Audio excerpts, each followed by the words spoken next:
ಪ್ರಿಯ ವೀಕ್ಷಕರೇ ನಮಸ್ಕಾರ. ಕೆಪಿ ನ್ಯೂಸ್ನ ಭ್ರಷ್ಟರ ಬೇಟೆಯಲ್ಲಿ ಸ್ವಾಗತ. ನಾನು ನಿಮ್ಮ ಪೂಜಾ. ಇನ್ನು ಅಂಗನವಾಡಿ ಕೇಂದ್ರಗಳ ಮೊಟ್ಟೆಯ ಜಾಲಕ್ಕೆ ಕಡಿವಾಣ ಯಾವಾಗ?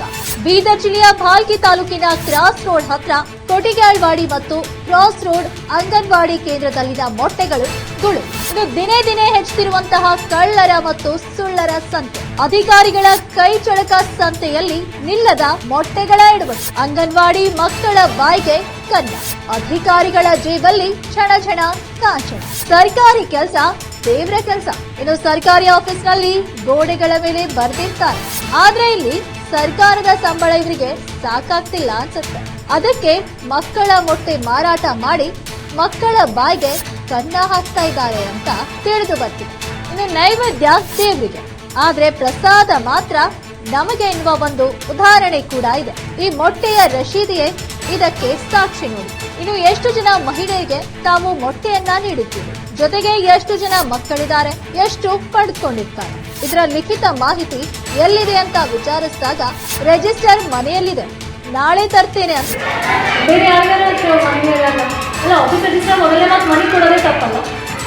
ಆಫೀಸ್ ರಿಜಿಸ್ಟರ್ ಮನೆಗೆ ಹೆಂಗೆ ಕೊಡ್ತಿರ್ತಾರೆ? ಅದು ನೀವು ಸರ್ ಎಲ್ಲ ಬಂದಿರ್ತೀವಿ, ಅದ್ರ ಸಲ ನೋಡ್ಕೊಂಬರ್ಬೇಕು ಅಂತ ಹೇಳಿದ್ರು. ನೀವು ಸರಿಗೆಲ್ಲ ತೋರಿಸಿದ್ರೆ ರಿಜಿಸ್ಟರ್ ಎಲ್ಲ ನೋಡೋಕೆ ಅಲ್ಲ, ಯಾರೇನು ಅಂತಾರೆ ಮನೆಗೆ ಹೆಂಗೆ ಕಳಿಸ್ತಾರೆ? ರಿಜಿಸ್ಟರ್ ಟೋಟಲಿ ಮನೆ ಕಳಿಸ್ಬಾರ್ದಲ್ಲ. ರಿಜಿಸ್ಟರ್ ಮನೆಯಲ್ಲಿದೆ, ನಾಳೆ ತರ್ತೀನಿ ಅಂತ ಅಂಗನವಾಡಿ ಕಾರ್ಯಕರ್ತೆ ಹೇಳ್ತಾರೆ ನೋಡಿ. ಇನ್ನು ಒಂದು ಕಡೆ ಮೊಟ್ಟೆಗಳು ಮಾತ್ರ, ಇನ್ನೊಂದ್ ಕಡೆ ಮೊಟ್ಟೆಯೋ ಅಥವಾ ವಿಷದ ಆಹಾರವೋ ಅಂತ ಅರ್ಥ ಆಗ್ತಿಲ್ಲ. ಈ ಎಲ್ಲ ಮೊಟ್ಟೆಗಳನ್ನ ನೋಡಿದ್ರೆ ನಿಮ್ಗೆ ಅರ್ಥ ಆಗುತ್ತೆ, ವಿಷದ ಮೊಟ್ಟೆ ಆಗಿದೆ ವಿನಃ ಪೌಷ್ಟಿಕ ಆಹಾರವಿಲ್ಲ ಅನ್ನೋದು ತಿಳಿದು ಬರ್ತಾ ಇದೆ. ಅಧಿಕಾರಿಗಳು ಮಕ್ಕಳ ಮತ್ತು ಗರ್ಭಿಣಿಯರ ಆರೋಗ್ಯದ ಜೊತೆ ಚೆಲ್ಲಾಟ ಆಡ್ತಾ ಇರೋದು ಸಹಜವಾಗಿ ಕಂಡು ಬರ್ತಾ ಇದೆ. ಪ್ರತಿ ಸರಿ ಮೇಡಮ್ ಅವ್ರಿಗೆ ಏನು ನೀವು ಎಣಿಸ್ಕೊಲಾರ್ದೆ ಮೊಟ್ಟೆ ಒಂದೇ ಎಣಿಸ್ಕೊಳ್ರಿ, ಒಂದು ಕಮ್ಮಿ ಬಿದ್ದರು ನಾವು ಜವಾಬ್ದಾರಿ ಇಲ್ಲ. ಯಾಕಂದ್ರೆ ಮೇಡಮ್ ಅವ್ರಿಗೆ ನಾವು ಕೊಡೋ ಹೊತ್ತಿಗೆ ಈಗ ನನಗೆ 100 ಅಂಗನವಾಡಿ ಬರ್ತಾವಂದ್ರೆ ಅಷ್ಟು ಅಂಗನವಾಡಿ ಇರೋಕ್ಕಾಗಲ್ಲ ಮೇಡಮ್ ನನಗೆ. ಇನ್ನು ಮೊಟ್ಟೆಯ ರಸೀದಿಯಲ್ಲಿ ಎಷ್ಟು ಮೊಟ್ಟೆಗಳಿವೆ ಅಂತ ಕೇಳಿದ್ರೆ ಅಲ್ಲಿ ಕೆಪಿ ನ್ಯೂಸ್ಗೆ ಲಭ್ಯವಾಗಿದ್ದು 750 ಮೊಟ್ಟೆಗಳ ರಸೀದಿ ಮಾತ್ರ. ಆದ್ರೆ ಅಷ್ಟು ಮೊಟ್ಟೆಗಳು ಅವರ ಹತ್ತಿರ ನಾವು ಪಡೆದುಕೊಂಡಿಲ್ಲ ಅನ್ನುವಂತಹ ಉತ್ತರ ನೀಡ್ತಾರೆ. ಗೊತ್ತಾಗ್ಲತ್ತದ ಇಂಥದ್ದು ಗರ್ಭಿಣಿ ಮಹಿಳೆಯರಿಗೆ ಮಕ್ಕಳಿಗೆ ಕೊಟ್ರ ಹೆಲ್ತಿಗೆ ತೊಂದರೆ ಆಗ್ತದ, ಏನ್ ಬೆನಿಫಿಟ್ ಆಗ್ತದ ಹೇಳ್ರಿ? ಇಲ್ಲ ಮೇಡಮ್, ತೊಂದರೆನೇ ಆಗ್ತದೆ ಮೇಡಮ್. ಮತ್ತೆ ಇದು ಹೆಂಗ್ ನೀವು ಕೊಡ್ಲತ್ತೀರಿ, ಇದು ಹೆಂಗ್ ನೀವು ರಿಸೀವ್ ಮಾಡ್ಲತ್ತೀರಿ? ಅಧಿಕಾರಿಗಳಿಗೆ ನೀವು ಕಂಪ್ಲೇಂಟ್ ಮಾಡಿಲ್ಲ? ಮಾಡಿದೆ ಮೇಡಮ್, ಹೇಳಿ ಮೇಡಮ್. ಏನಂತಾರ ಅಧಿಕಾರಿಗಳು ಕಂಪ್ಲೇಂಟ್ ಮಾಡಿದ್ರ?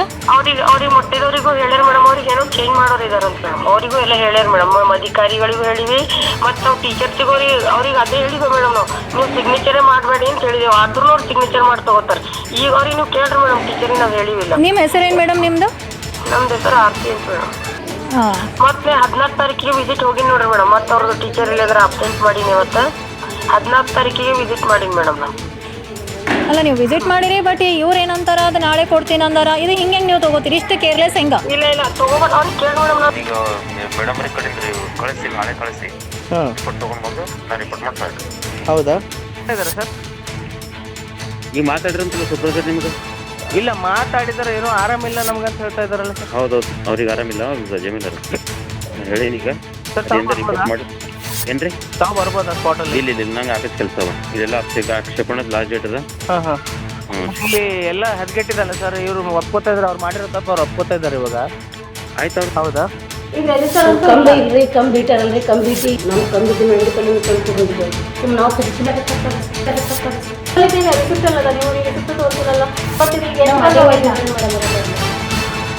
ರಿಜಿಸ್ಟರ್ ಮನೆಗೆ ರಿಸಿಪ್ಟರ ಬೇಕಲ್ಲ, ಕೊಟ್ಟಿದ್ದ ರಿಸಿಪ್ಟರ ವಾಟ್ಸಪ್ ಮಾಡ್ರಿ, ರಿಸಿಪ್ಟ್ ಹಾಕ್ರಿ. ಮತ್ತೆ ಬರೀ ರಿಸಿಪ್ಟ್ ಹಾಕ್ರಿ, ಎಷ್ಟು ಬಂದಿವ ಅನ್ನೋದು ಗೊತ್ತಾಗ್ಬೇಕಲ್ಲ. ನನ್ನ ಹಳೆ ತಂದು ತೋರಿಸ್ತಾರೆ ಮೇಡಮ್. ಮಹಿಳಾ ಮತ್ತು ಮಕ್ಕಳ ಕಲ್ಯಾಣ ಇಲಾಖೆ ಅಧಿಕಾರಿಯವರಿಗೆ ಪ್ರಶ್ನೆ ಮಾಡಿದಾಗ ನಾನು ಸೂಪರ್ವೈಸರ್ ಅವನ್ನ ಸ್ಪಾಟ್ ನಲ್ಲಿ ಕಳಿಸ್ತೀನಿ ಅಂತ ಹೇಳಿದ್ರು. ಆದ್ರೆ ಅವರು ಸ್ಪಾಟ್ ವಿಸಿಟ್ ಮಾಡಿಲ್ಲ, ಫೋನ್ ಮುಖಾಂತರನೇ ಮಾತುಗಳನ್ನ ಆಡಿದ್ರು ಹೊರತು ಅಂಗನವಾಡಿ ವಿಸಿಟಿಂಗ್ ಬಂದಿಲ್ಲ. ಸೂಪರ್ವೈಸರ್ಗೆ ಪ್ರಶ್ನೆ ಮಾಡಿದ್ರೆ ನಾನು ಮುಂಚೆನೇ ಹೇಳಿದ್ದೆ ಅವರಿಗೆ ಮೊಟ್ಟೆಯನ್ನ ಕೌಂಟ್ ಮಾಡಿ ತಗೊಳ್ಳಿ ಅಂತ, ಇದರಲ್ಲಿ ನನ್ನದೇನೂ ತಪ್ಪಿಲ್ಲ, ನೀವು ಕ್ರಮ ಕೈಗೊಳ್ಳಿ ಅಂತ ಹೇಳ್ತಾರೆ. ಇದೀಗ ನಾವು ಒಳಸಂಗ್ ಅಂಗನವಾಡಿ ಕೇಂದ್ರಕ್ಕೆ ಬಂದಿದ್ದೇವೆ. ಇಲ್ಲಿ ನೋಡಿದ್ರೆ ಗೊತ್ತಾಗ್ತಾ ಇದೆ, ಆದ್ರೆ ಅಂಗನವಾಡಿ ಕೇಂದ್ರ ಇಲ್ಲಿ ಬಂದ್ ಮಾಡಲಾಗಿದೆ. ಅಧಿಕಾರಿಗಳ ಬೇಜವಾಬ್ದಾರಿತನ ಇಲ್ಲಿ ಕಾಣಿಸ್ತಾ ಇದೆ, ತಾವು ನೋಡ್ಬೋದು. ಇನ್ನು ನಾನೇನು ಮಾಡಿಲ್ಲ, ನನಗೇನು ಗೊತ್ತಿಲ್ಲ, ಎಲ್ಲಾನು ನಿಮ್ಮ ಮುಂದೆ ಇದೆ. ಮುಂಚೆ ಯಾವತ್ತೂ ಹೀಗೆ ಆಗ್ಲಿಲ್ಲ, ಇವತ್ತು ನೀವು ಬರೋದಕ್ಕೂ ಇದು ಆಗೋದಕ್ಕೂ ಸರಿ ಹೋಗಿದೆ ಅಂತ ಉಡಾಫೆ ಮಾತುಗಳು ಆಡ್ತಾರೆ ನೀವು. ಚೆಕ್ ಮಾಡಿದ್ರೆ ಅಷ್ಟಿಲ್ಲ. ಒಳಸಂಗ ಹಚ್ಚುತ್ತಾ? ಏನಾರ ಹೇಳಿ ಕೊರಟಗೆರೆ ಅಂಗನವಾಡಿ ಕೇಂದ್ರ.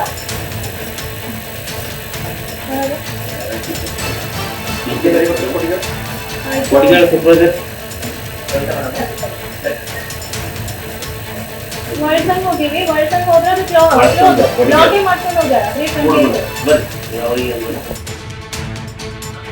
ಫೋನ್ ಮಾಡಿ ಇಲ್ಲ ಡಿ ಡಿ ಸರ್ವಲ್ ಹೋದ್ ನಮ್ಮ ಬೈಟ್ ಕೂಡ ಬರಲ್ಲ.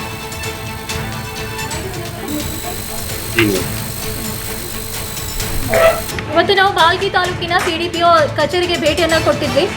ಅಂಗನವಾಡಿ ಕೇಂದ್ರದ ಬಗ್ಗೆ ಮಾಹಿತಿಯನ್ನ ಕೇಳಿದಾಗ ಶ್ರೀನಿವಾಸ್ ಸಿಡಿಪಿಒ ಅವರು ಹೇಳ್ತಾರೆ ಡಿಡಿ ಅವರು ಇದ್ರ ಬಗ್ಗೆ ಮಾಹಿತಿಯನ್ನ ಕೊಡ್ತಾರೆ, ನಾವು ಕೊಡೋಕ್ಕಾಗಲ್ಲ ಅಂತ. ಇನ್ನು ತಪ್ಪಾಯ್ತು ಅಂತ ಮೊಸಳೆ ಕಣ್ಣೀರು ಬೇರೆ ಹಾಕ್ತಾರೆ. ಒಬ್ಬರ ಮೇಲೆ ಒಬ್ರು ಆರೋಪ ಪ್ರತ್ಯಾರೋಪ ನಿಲ್ಲುವ ಮಾತೇ ಇಲ್ಲ. ಈ ಒಂದು ಅಂಗನವಾಡಿ ಕೇಂದ್ರಗಳ ಮೊಟ್ಟೆಯ ಜಾಲಕ್ಕೆ ಸೂತ್ರಧಾರಿಯಾದ್ರು ಯಾರು? ಮತ್ತು ಕೆಲವೊಂದು ಕಡೆ ಅಂಗನವಾಡಿ ಕೇಂದ್ರಗಳು ಕೆಲಸದ ವಿಳಂಬದಲ್ಲಿ ಅಂಗನವಾಡಿ ಕೇಂದ್ರಗಳು ಮುಚ್ಚಿಕೊಂಡು ಹೋಗಿರ್ತಾರೆ. ಇನ್ನು ಇವರಿಗೆ ಯಾರ ಭಯವಿಲ್ಲದೆ ತಮ್ಮ ಕಾರುಬಾರು ನಡೆಸ್ತಾ ಇದ್ದಾರೆ. ಇನ್ನು ಮಹಿಳಾ ಮತ್ತು ಮಕ್ಕಳ ಕಲ್ಯಾಣ ಇಲಾಖೆಯ ಅಧಿಕಾರಿಯಾದಂತಹ ಶ್ರೀನಿವಾಸ್ ಅವರಿಗೆ ನಾವು ಇಲ್ಲಿ ನಡೆದಂತಹ ಘಟನೆ ಬಗ್ಗೆ ಹೇಳಿದಾಗ ನನಗೆ ಬರೋದಕ್ಕೆ ಆಗೋದಿಲ್ಲ, ನನಗೆ ಕೆಲಸವಿದೆ ಅಂತ ಮುಲಾಜಿಲ್ದೆ ಹೇಳ್ತಾರೆ ನೋಡಿ. ಇನ್ನು ಅಧಿಕಾರಿಯಾಗಿನೂ ಕೂಡ ಅಲ್ಲಿ ಏನಾಗಿದೆ, ಮೊಟ್ಟೆಗಳು ಎಲ್ಲೋದು, ಮಕ್ಕಳಿಗೆ ಅನ್ಯಾಯವಾಗ್ತಿದೆ ಅಂತ ಸ್ವಲ್ಪನೂ ಕಾಳಜಿ ಇಲ್ಲದೆ ಬೇಜವಾಬ್ದಾರಿತನದ ಮಾತು ಆಡ್ತಾರೆ. ಇನ್ನು ಅಧಿಕಾರ ಇವರಿಗೆ ಯಾಕೆ ಬೇಕು? ಕಣ್ಣ ಮುಚ್ಚಾಲೆ ಆಟ ಆಡೋಕೆ ಅಥವಾ ಅಧಿಕಾರದ ದಾಹ ತೀರಿಸ್ಕೊಳ್ಳಕ್ಕ ಅಂತ ಗೊತ್ತಾಗ್ತಿಲ್ಲ. ಹೌದು ವೀಕ್ಷಕರೇ, ಮಾತು ಮನೆ ಕೆಡ್ಸಿತು, ತೂತು ಒಲೆ ಕೆಡ್ಸಿತು ಎನ್ನುವಂತಹ ಒಂದು ಗಾದೆ ಮಾತಿದೆ. ಆದ್ರೆ ಈ ಗಾದೆ ಮಾತಿಗೆ ಪರ್ಫೆಕ್ಟ್ ಉದಾಹರಣೆ ಅಂದ್ರೆ ಬಾಲ್ಕಿ ತಾಲೂಕಿನ ಸಿಡಿಪಿಒ ಶ್ರೀನಿವಾಸ್. ಹೌದು ವೀಕ್ಷಕರೇ, ಕೆಪಿ ನ್ಯೂಸ್ನ ವರದಿಗಾರರು ಮಾಡಿದಂತಹ ಪ್ರಶ್ನೆಗೆ ಉತ್ತರ ಮಾತ್ರ ಡಿಡಿ ಅವರಿಗೆ ಕೇಳಿ ನನ್ಗೇನೂ ಗೊತ್ತಿಲ್ಲ. ಒಟ್ಟಾರೆಯಾಗಿ ಆರೋಗ್ಯ ಹಿತರಕ್ಷಣೆ ಕಾಪಾಡಲಿದ್ದು ಗರ್ಭಿಣಿಯರು ಮಕ್ಕಳಿಗೆ ಸೇರಬೇಕಾದಂತಹ ಮೊಟ್ಟೆಗಳು ಗುಳಮಾಗಿವೆ. ಇನ್ನು ಇಲಾಖೆಗೆ ಸಂಬಂಧಪಟ್ಟಂತಹ ಅಧಿಕಾರಿಗಳು ಯಾವುದೇ ಕ್ರಮ ಕೈಗೊಳ್ಳದೆ ನಮಗೇನೂ ಗೊತ್ತಿಲ್ಲ ಅನ್ನೋ ಹಾಗೆ ಕುಳಿತುಕೊಂಡಿರುವುದು ನೋಡಿದ್ರೆ ಈ ಮೊಟ್ಟೆಯ ಎಡವಟ್ಟಿನಲ್ಲಿ ಹಿರಿಯ ಅಧಿಕಾರಿಗಳು ಕೂಡ ಶಾಮೀಲಿರುವಂತಹ ಶಂಕೆ ಕೂಡ ಇಲ್ಲಿ ವ್ಯಕ್ತವಾಗ್ತಿದೆ ನೋಡಿ. ಇನ್ನು ಇವಾಗ್ಲಾದ್ರೂ ಎಚ್ಚೆತ್ಕೊಂಡು ಕ್ರಮ ಕೈಗೊಳ್ತಾರಾ ಇಲ್ಲ ಅಂತ, ಇಲ್ಲ ಇದು ಹೀಗೆ ಮುಂದುವರಿಯುತ್ತೋ ಕಾದು ನೋಡ್ಬೇಕಾಗಿದೆ. ಕೆಪಿ ನ್ಯೂಸ್ ಕ್ಯಾಮೆರಾಮ್ಯಾನ್ ಮಹೇಶ್ ಡಿಗ್ಗೆ ಜೊತೆ ಸಿದ್ದೇಶ್ ಹಚ್ನಾಳಿವರೆಗೆ ಇದಾಗಿತ್ತು ಹೊತ್ತಿನ ವಿಶೇಷ. ಇನ್ನಿತರ ಸುದ್ದಿಗಳಿಗಾಗಿ ನೋಡ್ತಾ ಇರಿ ಕೆಪಿ ನ್ಯೂಸ್ 24/7. ಧನ್ಯವಾದಗಳು.